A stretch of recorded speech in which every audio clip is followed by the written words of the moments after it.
Sri Kuberan TV நேயர்கள் அன்பர்கள் அனைவருக்கும் யோக பிரபாவின் அன்பான வணக்கங்கள். புரட்டாசி மாத பலன்களை பற்றி பார்க்க போகிறோம். அதற்கு முன்னாடி கிரகங்கள் எந்த மாதிரி இடத்துல இருக்குது, எந்த மாதிரி சேர்க்கையில் ஒவ்வொரு ராசிக்கும் பலன்கள், இதில் நம்ம ஷார்ட்டாக பார்க்க போகிறோம். நம்ம தான் பார்த்திங்கன்னா மிதுனத்தில் குரு பகவான் இருக்கார். குரு பகவான் எப்போவுமே ஒரு நன்மை தரக்கூடிய, அவர் இருக்கிற இடமும் நன்மை தரும், அவர் பார்க்கக்கூடிய பார்வைக்கும் நன்மையை தான் தரும்.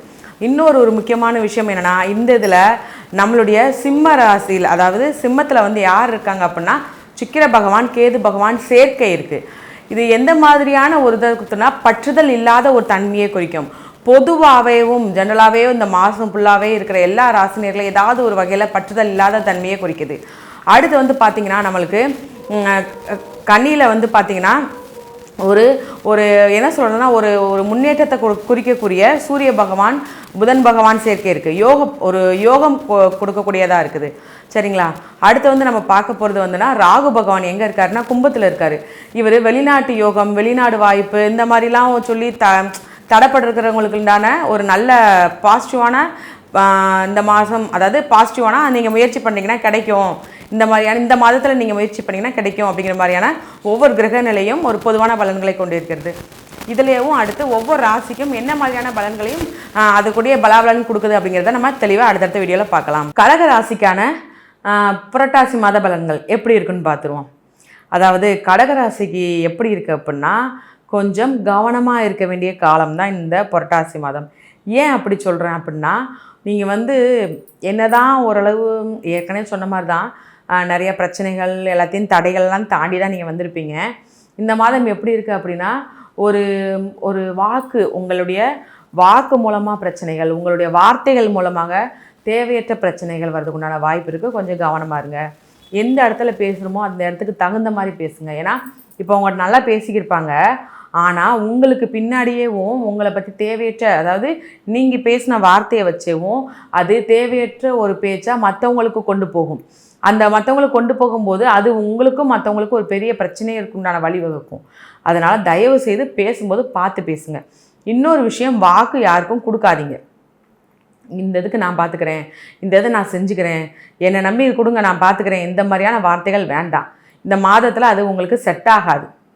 அதே மாதிரி யாருக்காவது செக்யூரிட்டி கையெழுத்து போடுறதோ, இல்லை லோன் வாங்குறாங்க அதுக்கு ஒரு கையெழுத்து போடுறதோ, இல்லை எந்த ஒரு இதுனாலும் சரி ஒரு கையெழுத்து போடுறதோ, யாருக்காவது நீங்கள் யாருக்காக நீங்கள் ஸ்டீலாக நிற்கிறது, இந்த மாதிரிலாம் எதுவுமே வேண்டாம். ஏன்னா எந்த ஒரு சாட்சி கையெழுத்து இதெல்லாம் எதுவுமே வேண்டாம் இந்த மாதத்தில். என்னடா எடுத்தோன்னே இவ்வளோ நெகட்டிவான விஷயமா, இவ்வளோ பயமுறுத்துறீங்க அப்படிங்கிற மாதிரிலாம் எதுவுமே இல்லை. அதாவது முன்னெச்சரிக்கையாக சொல்கிறது தான் இது எல்லாமே. கொஞ்சம் முன்னெச்சரிக்கையாக இருங்க. ஏன்னா ஏற்கனவே உங்களுக்கு தெரியும், நீங்கள் என்ன தான் ஒரு நல்ல அதாவது ஒரு நல்ல காலமாக இருந்தாலுமேவும் ஒரு நெகட்டிவான தாட்டாக தான் இருக்குதுன்னு சொல்லியிருப்பீங்க. நெகட்டிவான தாட்டு தான் நடந்துக்கிட்டும் இருந்திருக்கும் இதற்கு முன்னாடியுமேவும். ஸோ அதை எப்படி நாங்கள் நம்புறதுலாம் கேட்பீங்க இல்லையா? இப்போ உள்ளதுக்கும் எப்போ தான் நல்லது நடக்கும்னு சொல்லி. ஸோ இனிமேல் கொஞ்சம் பாசிட்டிவான இதெல்லாம் வர ஆரம்பிக்கும். பொருளாதாரத்தில் கொஞ்சம் வருமானம் வர ஆரம்பிக்கும். அதாவது தேவைக்கேற்ற மாதிரியான பொருளாதாரம் வருமானம் வரும். இல்லை சுத்தமாக காசே இல்லை, சுத்தமாக வருமானமே இல்லை அப்படிங்கிறதுக்கு உண்டான வாய்ப்பு எப்போயுமே அமையாது. ஏதாவது ஒரு வகையில் உங்களுக்கு அண்ணன் தேவைக்கு ஏதாவது ஒரு விஷயத்தில் அமௌண்ட் வந்துக்கிட்டே இருக்கிற மாதிரி இருக்கும், பொருளாதாரம் வந்துக்கிட்டே இருக்கிற மாதிரி இருக்கும். சரிங்களா? இன்னொன்று இதில் மூத்த சகோதரிகளுக்குள்ள கவனமாக இருக்கணும். அவங்க மூலமாக அதாவது எப்படின்னா, அவங்க கூட சண்டையோ கருத்து வேறுபாடோ எதுவும் வேண்டாம். நீங்கள் கொஞ்சம் பொறுமையாக போகிறதே ரொம்ப நல்லது. தேவையற்ற பிரச்சனைகள் எல்லாத்துக்குமேவும் அது ஒரு முற்றுப்புள்ளியாக இருக்கிற மாதிரி இருக்கும். வார்த்தைகள் விடாதீங்க. உங்கள் வார்த்தைகள் மூலமாக தான் தேவையற்ற பிரச்சனை வரும். கொஞ்சம் கவனமாக இருக்கிறது ரொம்பவே நல்லது. இன்னொன்று என்னென்னா, இந்த காலகட்டம் உங்களுக்கு எப்படி இருக்குது அப்படின்னா, விரக்தி தன்மையை கொடுக்கக்கூடிய காலகட்டமாக இருக்குது. இந்த இப்படி இருக்கும்போது அதை நீங்கள் எப்படி இருக்கணும் அப்படின்னா, கொஞ்சம் உங்களை நீங்களே, ஏன்னா இதற்கு முன்பே நிறைய கஷ்டப்பட்டாச்சு இல்லையா, அது உங்களுக்கு பக்குவப்படுத்தி இருக்கும். அந்த பக்குவப்படுத்தி இருந்தாலுமே சில மன சஞ்சலங்கள்லாம் ஏற்படும். அப்போல்லாம் நீங்கள் ஒன்றுமே பண்ண வேணாம், சைலண்ட்டாக போய் கோயிலில் போய் உட்காந்துருங்க. சிவன் கோயிலில் உங்களுக்கு நேரம் கிடைக்கும் போது போய் உட்காருங்க. உங்களால் முடிஞ்சால் ஒரு 5 நிமிஷம் கண்ணை மூடி தியானம் பண்ணுங்கள். அதுக்கப்புறம் நீங்கள் கொஞ்சம் உங்களுக்கு ஒரு புத்துணர்ச்சி, ஒரு தெளிவான நம்பிக்கை வரும் பாருங்க, யாராலையும் அசைக்க முடியாது. அதுக்கப்புறம் நீங்கள் வேலையை பார்க்க ஆரம்பிச்சிருங்க. சரிங்களா? ஏன்னா நீங்கள் என்னதான் நம்ம ஒவ்வொரு பிரச்சனை ஒவ்வொரு டைம் எவ்வளோ தான் பிரச்சனையை நீங்கள் இது பண்ணாலும் தாண்டினாலும் மறுபடியும் பிரச்சனை வரும்போது நீங்கள் உடஞ்சி உட்காந்துருப்பீங்க இல்லையா, அதுக்காக சொல்கிறேன். ஆனால் நீங்கள் வந்து எப்பேற்பட்டாலும் எவ்வளோ பிரச்சனைனாலும் சமாளிச்சிருவீங்க, எவ்வளோ பெரிய சிரமம் வந்தாலும் சமாளிச்சிருவீங்க. ஏன்னா இதுக்கு முன்னாடி கொடுத்த பாடமும் இதுக்கு முன்னாடி அந்த பாடத்தினால் ஏற்பட்ட பக்குவ நிலைக்கு நீங்கள் போயிட்டீங்க. அப்படி இருக்கும்போது உங்களுக்கு இது ஒரு பெரிய விஷயமா அந்த மாதம் இருக்காது. எல்லா விஷயத்துலையும் கொஞ்சம் கவனமாக இருந்தாலே போதும். வருமானம் மட்டும் உங்களுக்கு அதிகமாக தேவைப்படுற மாதிரி இருக்கும் இந்த மாதத்தில். அதுக்கேற்ற மாதிரியான வருமானம் உங்களுக்கு வந்து சேர ஆரம்பிச்சிடும். சரிங்களா? இப்போ வந்து இதில் நீங்கள் வந்து இடமாற்றம் பண்ணணும்னு நினைக்கிங்க. இப்போ வேலை பார்த்துக்கிட்டு இருக்காங்க, அந்த வேலை பார்க்குற இடத்துலையும் இடமாற்றம் பண்ணணும்னு நினைக்கிறவங்களுக்கு இடமாற்றம் வரும். ஏதாவது ஒரு நீங்களே கேட்டிருப்பீங்க, நாங்கள் இந்த வெளியூர் ட்ரான்ஸ்ஃபர் எனக்கு வேணும்னு சொல்லி கேட்டிருப்பீங்க. அதுக்கு முன்னாடி அவாய்ட் பண்ணியிருப்பாங்க. ஆனால் இப்போ உங்களுக்கு அவங்களே கூட்டு கொடுத்துருப்பாங்க. அதே மாதிரி அரசாங்க உத்தியோகத்திலும் வேலை பார்க்குறவங்களுக்கு ஒரு இடமாற்றம் கிடைக்கும். இந்த மாதிரியான இடமாற்றம் உங்களுக்கு எப்படி இருக்குது அப்படின்னா ஒரு நல்ல லைஃப் டேர்னிங் பாயிண்ட், உங்கள் லைஃப்பில் ஒரு டேர்னிங் பாயிண்ட்டாக இருக்கும். ஒரு நல்ல ஒரு வாழ்க்கையில் முன்னேற்ற பாதையை நோக்கி செல்கிற மாதிரி இருக்கும். அடுத்து நம்ம பார்க்க போகிறது அப்படின்னா வெளிநாடு வாழ்க்கையோ. இந்த வெளிநாடுக்கு வந்து ஒரு வேலை விஷயமாகவோ இல்லை ஏதாவது ஒரு படிப்பு விஷயமாகவோ நீங்கள் போகிறதுக்கு உண்டான வாய்ப்பு ரொம்ப அருமையாகவே இருக்குது. ஏன்னா நீங்கள் முயற்சி பண்ணியிருப்பீங்க, அது தடைப்பட்டு போயிருக்கும். இந்த மாதத்தில் இதற்குண்டான யோகம் அருமையாக இருக்குது. நீங்கள் கண்டிப்பாக முயற்சி பண்ணுங்கள், வெளிநாடு இந்த மாதம் போயிட்டு வந்துடுவீங்க. அடுத்து வந்து பார்த்தீங்கன்னா குடும்பத்தில் வந்து கணவன் மனைவிக்குள்ள சிறு சண்டைகள் பிரச்சனைகள் இருந்தாலும் ஒற்றுமை ஓங்கும். ரொம்ப பாசமாகவே இருப்பீங்க, ஒருத்தருக்கு ஒருத்தர் பாசமாகவே இருப்பீங்க. எந்த ஒரு சண்டை எதுவுமே வந்து வெளியில் உள்ள பிரச்சனைகளை வீட்டுக்குள்ளே கொண்டு வர மாட்டீங்க. ஆனால் வீட்டுக்குள்ளேயும் ஒரு மாதிரி மன கஷ்டத்துலேயே இருக்கிற மாதிரியே இருக்கும்.